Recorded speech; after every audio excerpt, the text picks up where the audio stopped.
Finally Bangkok की धरती पर पहुंच गया हूं। अभी बैंकॉक के डॉनमंग एयरपोर्ट पे हूं। करीब 2 से ढाई घंटा लग गया हमें यहां तक पहुंचने के लिए। अभी हम जा रहे हैं वीज़ा ऑन अराइवल के लिए। मैंने वीज़ा नहीं लिया है, वीज़ा ऑन अराइवल लूँगा।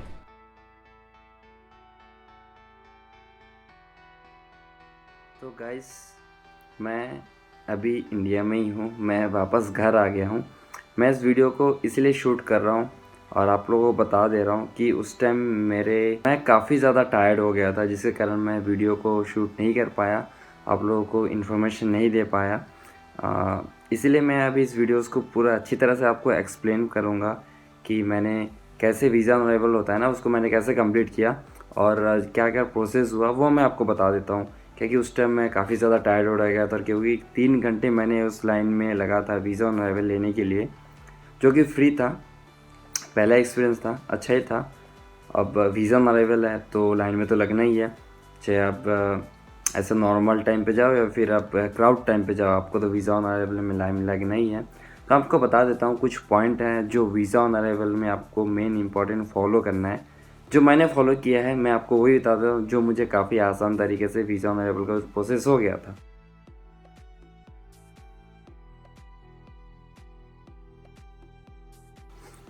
सबसे पहला नंबर 1, आपको अपने पासपोर्ट तो रखना ही है साथ में। जो मेरा पासपोर्ट है वो आपको साथ में रखना ही है। और इंडिया से आप अपने साथ ना कुछ फ़ोटोग्राफ जो होता है ना, पासपोर्ट साइज़ के फ़ोटोग्राफ्स, वो आप फ़ोटोग्राफ ज़रूर रखिएगा। करीब 2 या 3 या 4 5 आप फ़ोटोग्राफ रख सकते हैं बैकअप के लिए। जो 4x6 का होता है वो आप फ़ोटोग्राफ्स रख लीजिए, वो मेन इम्पॉर्टेंट है। उसके बाद नेक्स्ट है, आपको फ़्लाइट में ही, मतलब जिस भी आप फ़्लाइट में इंडिया से आप सफ़र करेंगे थाईलैंड के लिए, उस फ़्लाइट में आपको ना एक कार्ड देगा। इसको कहते हैं अराइवल और डिपार्चर कार्ड। जी हाँ, ये एक सिंपल सा कार्ड होता है। मैंने इसको रख लिया है। एक्चुअली मैंने 2 ले लिया है। क्यों ले लिया ये बता देता हूँ। मैंने इसलिए 2 ले लिया ताकि अगर मेरा एक कार्ड कहीं पे भरने में या फिर फिलअप करने में कहीं मिस्टेक हो गया होगा ना, तो शायद मैं दूसरा कार्ड यूज़ करूँ। इसलिए मैंने 2 कार्ड ले लिया है। भले मेरा एक ही कार्ड में हो गया था, मैंने इस 2 कार्ड ले लिया, इसको मैं वापस साथ में ला लिया हूँ। अच्छा हुआ आप लोगों को मैं शो कर देता हूँ, इसमें बता देता हूँ कि इसमें क्या क्या मैंने इसमें फ़िलअप किया है। तो इसके 2 पार्ट हैं, एक होता है अराइवल पार्ट और एक होता है डिपार्चर पार्ट। इसमें कुछ आपके डिटेल्स भरना है, जैसे आपका नाम, आपका पासपोर्ट नंबर, आपका फ़्लाइट नंबर और आपका एड्रेस। जो नॉर्मल आपका एड्रेस होता है वो आपका थाईलैंड का एड्रेस। थाईलैंड का एड्रेस मतलब जिस भी आप होटल में आप स्टे करने वाले हैं थाईलैंड में, वो आप एड्रेस इसमें डाल सकते हैं। ठीक है, आपको वही एड्रेस इसमें डालना है। जिस भी आपका होटल, हॉस्टल या फिर आप कहीं पे भी स्टे करेंगे, आपको वहाँ का इसमें एड्रेस डालना है। उसके बाद जो अराइवल वाला पार्ट होता है ना, जब आप इमिग्रेशन कराने जाएंगे, वो इस पार्ट को आपको रख लेंगे। ठीक है, ये अराइवल वाला जो पार्ट होता है वो रख लेंगे। और एक डिपार्चर कार्ड आपने जो फिलअप किया, ये आपको रिटर्न दे देगा। ठीक है, मतलब पासपोर्ट के साथ जब वीज़ा के स्टम्प मारेंगे, उसके बाद ये डिपार्चर कार्ड होता है, ये आपको संभाल के रखना है। क्यों? थाईलैंड इमिग्रेशन में जब आप रिटर्न आएंगे तो ये कार्ड आपको शो करना होगा कि आपके पास ये कार्ड है कि नहीं। अगर ये कार्ड आप कहीं से भी भूले मिस्टेक से अगर अपने पास नहीं रखे या फिर कहीं मिस हो गया, तो फिर आपके लिए बहुत बड़ी दिक्कत हो सकती है। तो मैंने इसे संभाल के रखा था, इसके अपने पासपोर्ट के साथ हमेशा रखा ताकि ये मिस्टेक ना हो।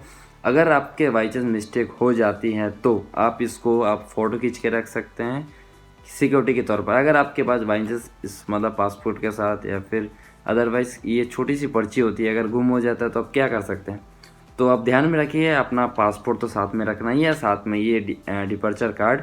जब आप थाईलैंड से वापस आएंगे तो ये कार्ड को आपको संभाल के रखना है और इमिग्रेशन में इसको दिखाना है। अब बात आती है कि वीज़ा ऑन अराइवल जो फॉर्म होता है वो आप कैसे फिलअप करें। बहुत ही ईजी है, इसमें कोई डरने की बात नहीं है, किसी से पूछने की भी ज़रूरत नहीं है। आप किसी कंट्री में अगर आप जा रहे हो ना, तो इजीली आप उसको फिलअप कर सकते हो। नॉर्मली एक जो फॉर्म होता है ना, एप्लीकेशन फॉर्म वगैरह होता है, सिंपली वो भी एक फॉर्म होता है। मैं स्क्रीन में आपको शो कर देता हूँ एक कैसा फॉर्म होता है। ठीक है, बेसिकली आपका नाम, आपका पासपोर्ट नेम, आपका पासपोर्ट इशू वगैरह वगैरह जो भी चीज़ें वो आपको फिलअप करना है। आपका थाईलैंड का एड्रेस, मतलब जिस होटल में आपको हॉस्टल में आप स्टे करेंगे उसके एड्रेस देंगे। और जो अपना फ़ोटोज़ होता है ना 4x6, वहाँ पे एक फ़ोटो आपको लगानी है बस। और नीचे आपका साइन और डेट आपको बस भरना है, बस इतना ही आपको भरना है और कुछ भी नहीं भरना है। इतना सिंपल सा फॉर्म है। और आपको आप बता देता हूँ ना, आप अपने साथ ना एक पेन ज़रूर रखिएगा, क्योंकि वहाँ पे पेन अवेलेबल रहता है, कभी कभी पेन अवेलेबल नहीं रहता है। तो पेन का अवेलेबल छोड़ो यार, आप अपने साथ एक पेन रख लो, सबसे ईजी तरीका है। आप वीज़ा ऑन अराइवल में लाइन में गए, ठीक है, तो वहाँ पे फॉर्म ले लो, फटाफट जाके आप लाइन में लग जाओ। आप वहीं पे ना फॉर्म फिलअप मत करो, ठीक है, आपको काफ़ी टाइम लग जाएगा, कोई मतलब नहीं है। आप वहाँ पे 10 मिनट आप फॉर्म फिलअप करोगे, उसके बाद आप क्यू में जाओगे, कोई मतलब नहीं है। आप सीधा वहाँ पे ना वीज़ा ऑन अराइवल का फॉर्म रहता है काउंटर में, लेफ्ट साइड में जब आप जाओगे ना, तो लेफ्ट साइड में काउंटर में रहेंगे, तो हमें काफ़ी सारा वीज़ा ऑन अराइवल का फॉर्म लेता है। फटाफट मतलब उस फॉर्म को आप उठा लोगे वहाँ से, और सीधा आप क्यू की ओर भागोगे। क्यू में जाके आप आराम से आप अपना फॉर्म भरते रहो, कोई टेंशन नहीं है, क्योंकि क्यू बहुत लंबी रहती है। आप आराम से आप अपना फॉर्म जो होता है ना, आप आराम से फिलअप कर सकते हो, इतना टाइम आपके पास रहता है।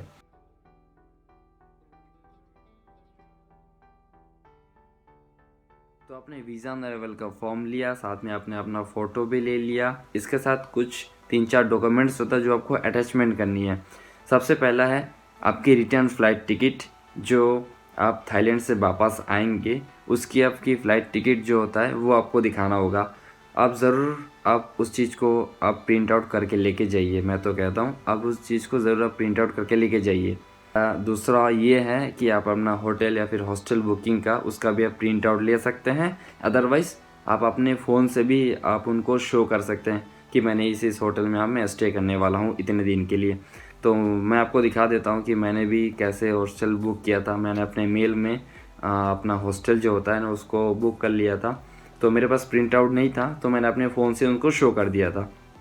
तो आपके पास 2 ऑप्शन है, आप फ़ोन से भी शो कर सकते हो, आपके पास आप प्रिंट आउट भी रख सकते हो कि आप किसी हॉस्टल में या फिर होटल में आप स्टे करने वाला हो। बस इतना ही, और कुछ नहीं। अराइवल डिपार्चर कार्ड रखना है, पासपोर्ट रखना है, रिटर्न टिकट का जो आपका फ़्लाइट का रिटर्न टिकट होता है थाईलैंड से जब आप वापस आओगे इंडिया के लिए, उसका प्रिंट आउट रखना है। होटल या फिर हॉस्टल का बुकिंग का प्रिंट आउट रखोगे, और बस इतना ही, और कुछ नहीं। सीधा आप जाओगे इमिग्रेशन में। मेरा तो वीज़ा फ्री था, जिसके कारण मैं पे नहीं, मतलब मुझे पे करने की ज़रूरत नहीं है। ये है मेरा स्टाम्प वीज़ा ऑन अराइवल का, ऐसे कुछ स्टाम्प होता है। जो मेरा वीज़ा ऑन अराइवल का स्टाम्प था वैसे कुछ लग गया था। तो मैं वहाँ पे गया, मैं अपना पासपोर्ट दिया, अपना रिटर्न टिकट दिया, अपना होटल बुकिंग शो किया, और उन्होंने बाजू में एक काउंटर था उनको दिया। फिर वहाँ पे गया, फिर वहाँ पे साइन किया मैं। वहाँ से मैं अपना फॉर्म लिया, पासपोर्ट लिया, एक टोकन नंबर देता है। उसके बाद मैं वेट किया, 1 मिनट वेट किया, फिर उस जगह पे गया। मुझसे कुछ नहीं पूछा गया इमिग्रेशन में, सिर्फ अपना पासपोर्ट दिया, अपना वीज़ा रोल का जो फॉर्म होता है वो मैंने दे दिया, और मेरे वीज़ा मतलब पासपोर्ट में ठप्पा मार के मुझे दे दिया। तो ये होता है सिंपल सा प्रोसेस। मेरा तो वीज़ा फ्री था। अगर आपको भी जाना है थाईलैंड तो आप इसी तरीके से वीज़ा ऑन अराइवल ले सकते हो, डॉन मुएंग इंटरनेशनल एयरपोर्ट में, या फिर एक और एयरपोर्ट है थाईलैंड का सुवर्णभूमि एयरपोर्ट, तो आप वहाँ से भी ले सकते हो। 2000 बात आपको लेके जाना है वीज़ा ऑन अराइवल पे करने के लिए, जो अभी चल रहा है, पता नहीं कब अपडेट होगा। और करेंसी आप ज़रूर रखिएगा, मैं तो आपको कह रहा हूँ कि करेंसी अपने साथ ज़रूर रखिए। 11,000 में मिनिमम 10,000 बात होना चाहिए पर पर्सन का। तो मैंने 1,000 बात एक्स्ट्रा ले लिया है। तो आप भी करेंसी अपने साथ रखिए, मोस्ट इम्पॉर्टेंट। मुझे तो पूछा नहीं गया कि आप करेंसी कितना रखें करके। मुझे कोलकाता इमिग्रेशन में पूछा था कि आप करेंसी कितना रखें, बट थाईलैंड के इमिग्रेशन में मुझे करेंसी नहीं पूछा गया था कि आपके पास कितना करेंसी है, क्योंकि अभी वीज़ा फ्री था, काफ़ी ज़्यादा क्राउड था, तो इसलिए इतना ज़्यादा भीड़ में था, मुझे कुछ नहीं पूछा गया। जब आप जाएंगे उस टाइम क्राउड कम रहेगा, शायद आपसे क्वेश्चन पूछ सकते हैं कि आप थाईलैंड में क्यों आए हैं, आपको थाईलैंड में कहाँ कहाँ जाना है, आप थाईलैंड की कितनी करेंसी रखें हैं। तो सारी चीज़ आपके पास होना चाहिए। तो करेंसी तो आपको रखना ही है, कम से कम आपको 10,000 बात आपको तो रखना ही है शो करने के लिए, हाँ कि मेरे पास 10,000 बात है थाईलैंड में मुझे इतना दिन घूमने के लिए। तो देखिए मेरे आगे मैंने अपना सफ़र कैसे किया। अगर आपको वीडियोस अच्छे लगे तो शेयर करिए, और मेरे इंस्टाग्राम पे ज़रूर एक बार फॉलो करिए। ये यहाँ पे शायद आ रहा होगा मेरा अपना इंस्टाग्राम हैंडल, जो ब्लॉगर आकाश सेम मेरा ही नाम से है, जो मेरा यूट्यूब चैनल का नाम है सेम उसी नाम से है। आगे कंटिन्यू करते हैं आगे वीडियोस में।